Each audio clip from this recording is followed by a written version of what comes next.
This young lady really nails it. Especially effective coming from someone who is a former anti-gun person and took the time to do the research and understand the background to the Second Amendment. As she said, it's not about hunting. It's about something much deeper than that. Our founding principle with concerned gun owners of Bucks County is that we're standing on the Constitution and what we're doing is 100% legal. Our theme is to draw a peaceful line in the sand, a peaceful line for this stage where we are. And we're hoping that it will never have to go beyond that. That's why we have those guns, and that's why the Second Amendment affords us the privilege, the right to have a gun and to own it.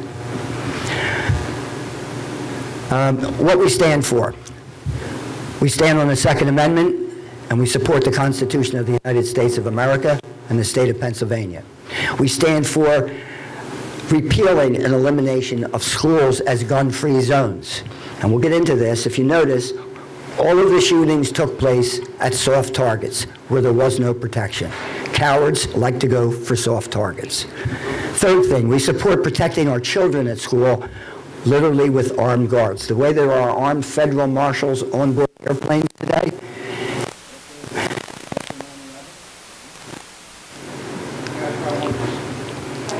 after 9/11, we saw a spate of armed federal air marshals on every single flight in the United States.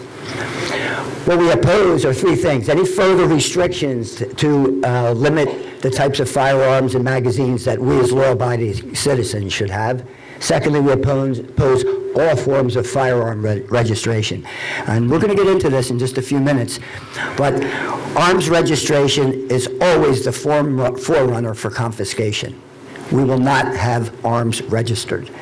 And finally, we oppose any additional federal gun control legislation, no matter what the pretext is. It's a death of 1,000 cuts in nibbling away. And if the Second Amendment is taken away, all the other rights of our Constitution are taken away. We cannot protect them.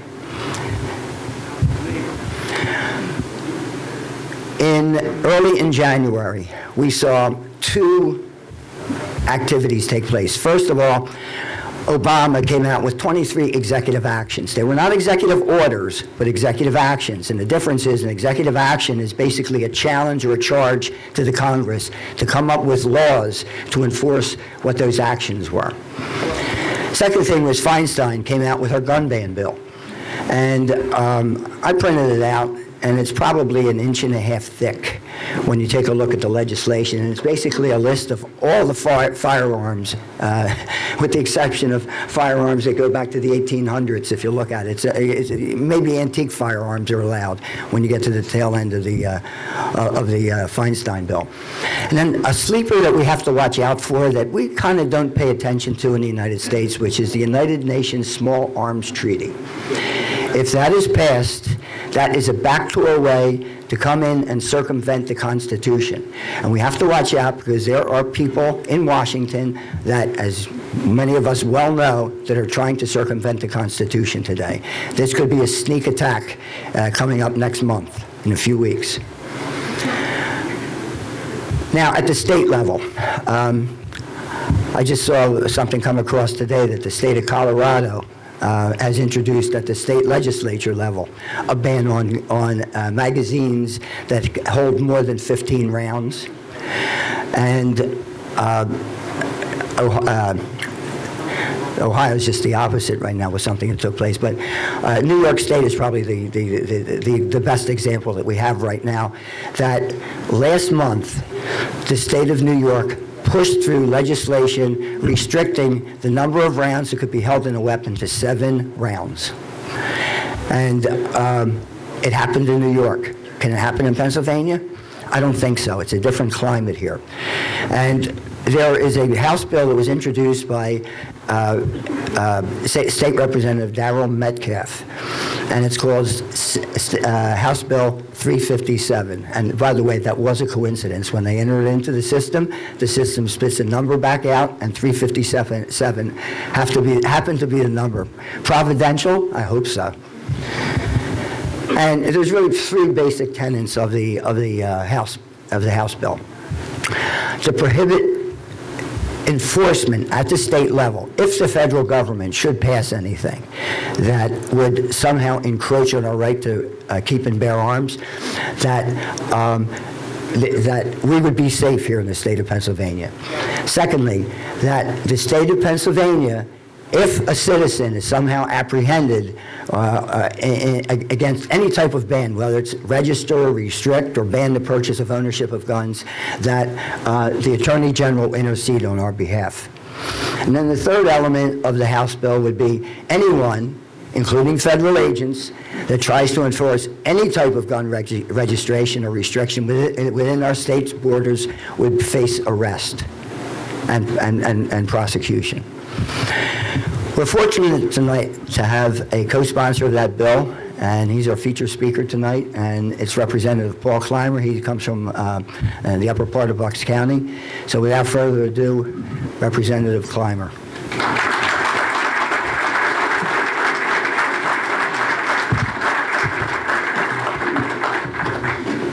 I have some water. You don't mind if from time to time I take a drink?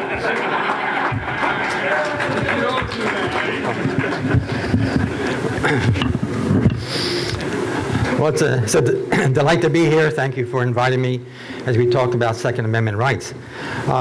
You heard quite a bit about Second Amendment rights, which I certainly support. Now, those people who are from Upper Bucks, one of the last things they talked about were federal agents coming in and trying to usurp power of the local government.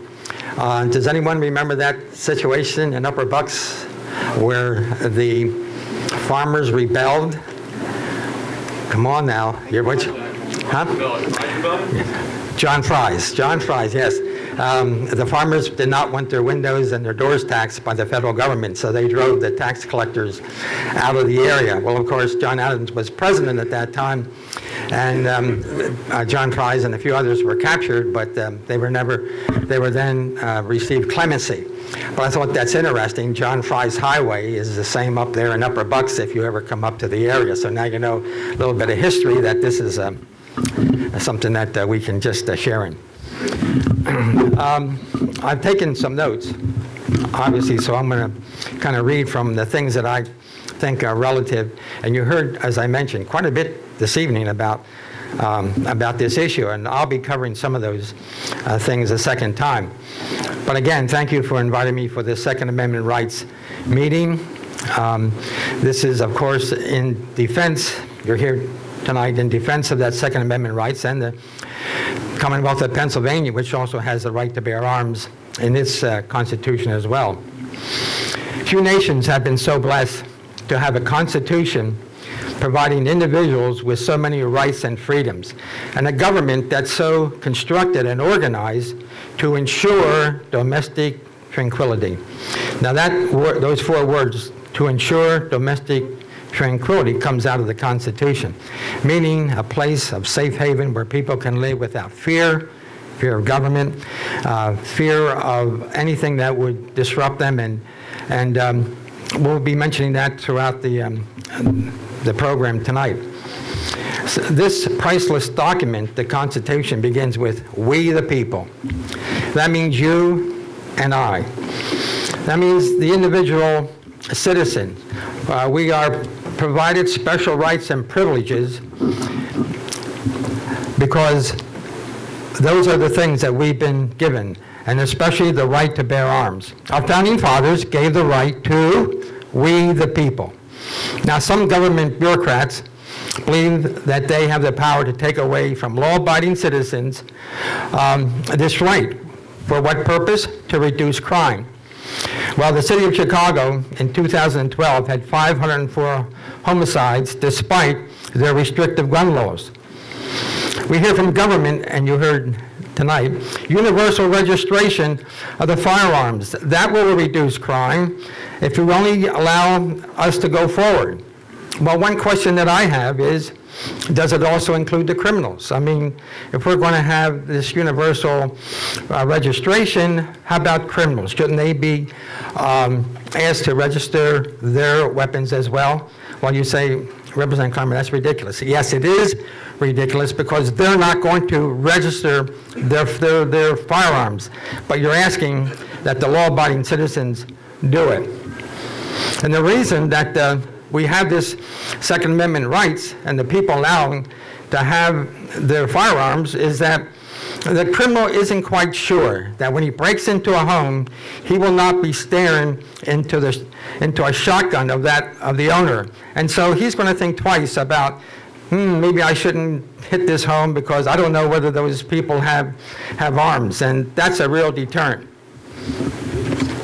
Some anti-gun people will say, well, I'll tell you what, you can keep your firearms for sport shooting and hunting. Just turn in all the other weapons.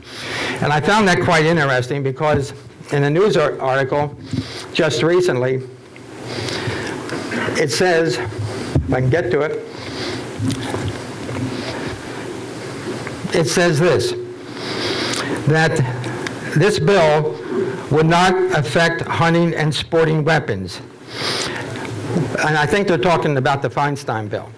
Well, as you heard from the young lady, that's not the issue. The issue is the protection of your home and not the sport hunting, not the sport shooting and the hunting.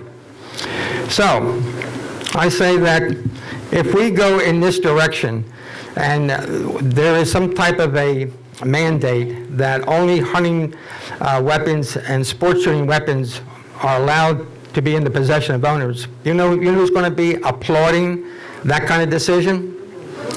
The criminals and those who dislike America. They're the ones that are going to say, we're getting there. Evil, unfortunately, evil is like bacteria. It never goes away. Always around, always looking for a victim. Firearms protect children, wives, husbands. It is tragic and most sorrowful and heart-wrenching when evil people will use a firearm to take the lives of innocent children, as the occurrence in Newtown, Connecticut. No one is suggesting that seriously mentally deranged individuals should have access to a weapon. The question is, what effects or what can we put forth to counter this increasing problem that we're having in our culture of violence? I think that we need to sit down and have a conversation about the videos that glamorize violence, that show young people that killing seems to be okay and bloodletting is part of the culture. Hollywood itself produces films with the star actors and actresses using automatic weapons to kill the enemy. I guess it's the enemy that they're killing. So, how about an emphasis on traditional family values? Think about that, such as honesty, helpfulness, kindness, loyalty, friendliness, civility, and truthfulness, just to mention a few. Also, how about if we place more emphasis on the sanctity of marriage and parental responsibility in nurturing their children? Do you think that would help our culture to be a better place to live? We wouldn't have people acting so irresponsible with firearms. And I think we need to enforce the current gun laws, put violent criminals in jail. These are just a few of the ideas to turn the page on criminal violence, to ensure what our founding fathers said, to ensure domestic tranquility. The Second Amendment needs our support. Recently, the president and a host of political affiliates, officials stated that we need gun control, and you heard that tonight. Apparently, these elected officials have a full package of gun control measures, and that they're trying to move this to the Congress. I believe that if United States Senator Dianne Feinstein of California, she recently introduced a gun control bill that I think this president and vice president can support. If that's so, then how about if Senate Majority Leader Harry Reid allowed the senators to debate the bill so we can see what's in the bill? Let the public know. Let's become transparent so we can see exactly what this administration is pursuing.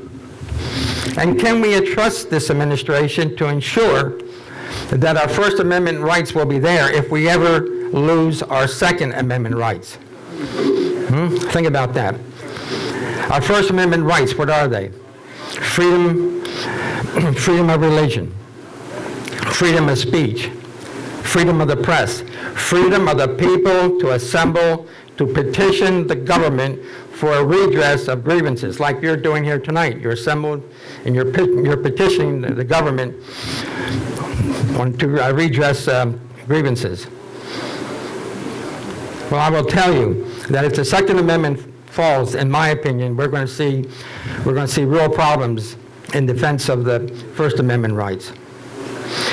Another problem I have, and I think I can share it with you, is that this administration, with their gun control, as I just mentioned a few minutes ago, says, give up your other rights and just keep the hunting and sport hunting, hunting and sport shooting.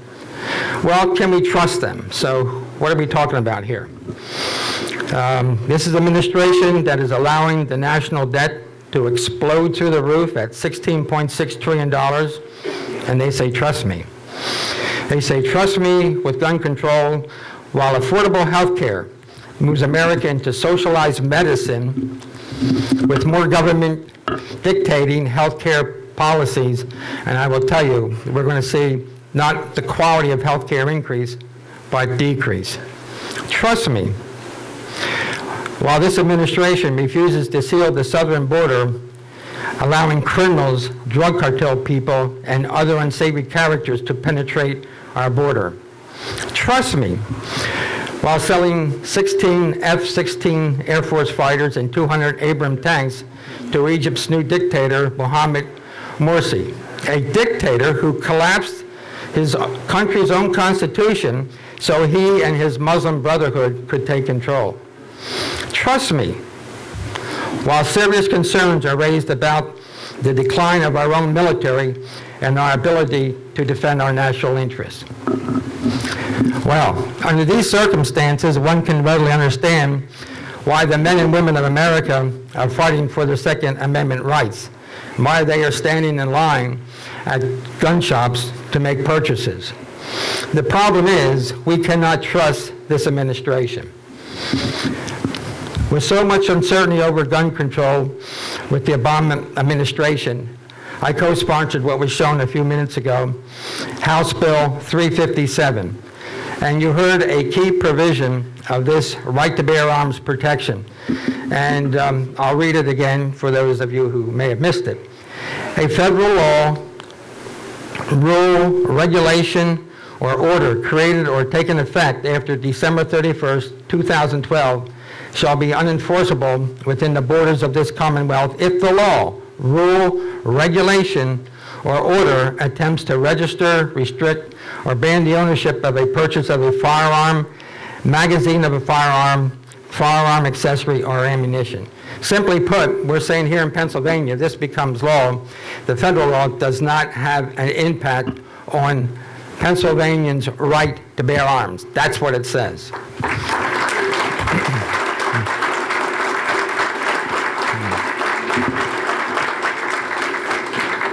Someone recently sent me a quote from the great statesman and patriot Patrick Henry. I cannot attribute the statement to him. However, it clearly pictures the man